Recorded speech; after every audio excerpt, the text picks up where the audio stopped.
I'm actually on my way to work again. Oh, go ahead. I'm actually doing celebrations. I'm on my way to work again.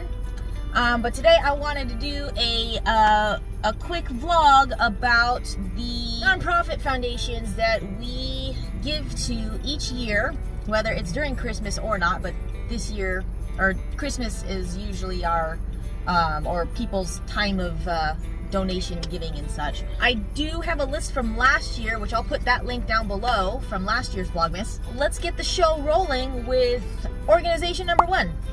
Organization number one is going to be Castañeda Kids Foundation. And Mom, before you continue. Yeah. Continue. What you turn on The hot. Because I want The hotspot's on, child. So Castañeda Kids Foundation. No, it's not. The tablet isn't working now because it takes forever when hotspot isn't even on. I never turned it off, honey. Hotspot is still on. Okay, don't interrupt me again, please. Oh, sorry. All right, hotspot's on. So, continuing, organization number one is the Castañeda Kids Foundation, and this was actually founded by an old friend of mine who also worked in EMS. We worked together back in California, and his family founded this foundation that typically, but they do a lot of work in regards to medical services for women and children and families. I'll put a link of their foundation down below. There's a vast history of it. I did go through this history back in 2020, it was a year ago, but I did go through that history in 2020 of its founding and what they do. And typically around this time of year, they have the Christmas baskets, the Christmas food baskets, where you give a certain amount of money and it buys a family a basket of food. But in general, like, you give like 20 bucks of food or something. This was years ago, but you give like 20 bucks of food and it buys, 5 baskets, for example. So it's not like $20 only earns one basket, or $40 is one basket. It's incremental. And go check them out. I highly recommend them.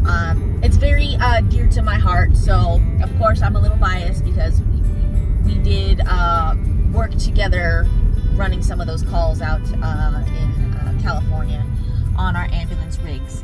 The second foundation is another one that is also from last year's list, and these ones these two basically have a strong correlation because chef is chef, and that is World Central Kitchen, which was not founded by Chef. It was actually founded by another wonderful chef, Chef Jose Andres, who is also the chef of Jaleo at Disney Springs, or that's his restaurant, I should say. They have a chef de cuisine that's usually there, or another executive chef that's there, because I believe Jose has moved on to World Central Kitchen, and that's his primary business right now. So, World Central Kitchen, if you haven't heard of them, I will put the link down below as well for World Central Kitchen. But what they do is they provide food and meals to everybody affected by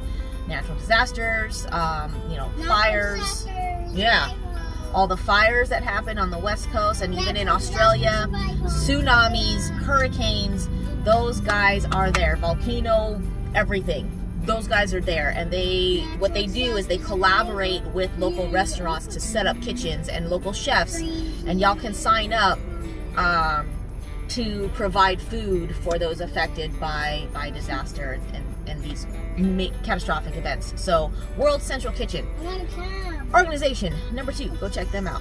Organization number 3 is a local organization that I recently started following, and one of these days I'm going to volunteer there, and that is Give Kids the World. Give Kids the World is a local organization here in Orlando that for children who and their families who they have terminal illness, they will basically give them a little vacation here. So they have, it's called Give Kids the World Village, and they set up the family to stay there for a week and there's all kinds of rides and things that are there and characters that come out. But then they also they'll have passes for Disney World, for Orlando, Universal Orlando.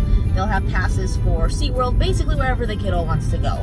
They do this for multiple kids throughout the year. Obviously the pandemic was a little different last year, and so they had the Christmas stroll through Give Kids the World Village, where because they were shut down, instead to raise funds, they had a Christmas light parade kind of thing where you walked through Give Kids the World Village and you got to look at all the Christmas lights. So I think they're doing it again this year. Go check that out. It's really, really cool. That's another one. All right, so the kiddo is dropped off. Let's move on to organization number 4, and that's going to be one founded in part by Mark Rober, whose son is also autistic.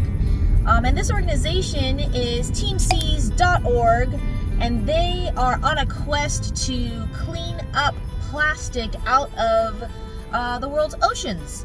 And this one is particularly important to me because I grew up around water a whole lot. Even though I lived in California, actually, my dad would take me fishing quite often. And I can remember fishing around the Bay Area. And even some days when my dad would get skunked, I would be the one catching all the fish.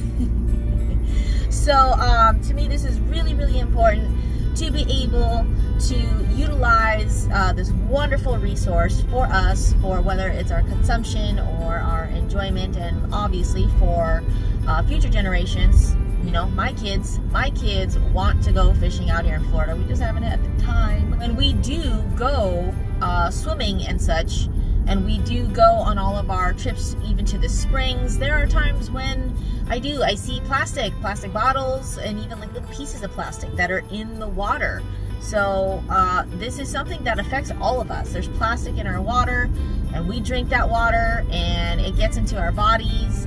And even though a lot of this water, this bottled water that we have, the companies that have to filter all of that water, they're having to develop the technology to be able to filter out all that plastic, and it's getting more and more difficult to be able to do that, and they can't always do all of it. This plastic's very, very, very tiny, and it's difficult to get all of this out of our drinking water, along with all of the other chemicals and harmful things that are in our water. So what we can do is we can help out this great organization. We can volunteer with all of them. You can volunteer, you can donate funds, you can promote it on your social media. I think the awareness is already there. As you know, Miss Greta Thunberg is another environmental advocate who is also autistic. The awareness is there, guys. We don't need to create any more awareness. Now it's time to just act and to just do and to be mindful of our own actions when we are even here. Even though we're landlocked here in Orlando, it does affect our oceans eventually if we're throwing stuff on the ground or down the sink, or you know, with our recycling patterns and reusing, reducing. So yes, TeamSeas.org, organization number 4. All right, guys, and organization number 5, the final one for this segment anyways, is the Mars Generation. The Mars Generation was founded by Abigail Harrison, also known as Astronaut Abby, back in 2015 when they were just 18 years old. And this was meant to inspire and to educate kids, adults, everybody on STEM and on deep space exploration. Really, really cool organization. I'm going to leave a link down below to go check it out. I will have a day 2 of more organizations, more artists, other people that you guys can support for this holiday season. So thank you so much for watching. I gotta get back to work. Like and subscribe to the show, and I will see you guys tomorrow.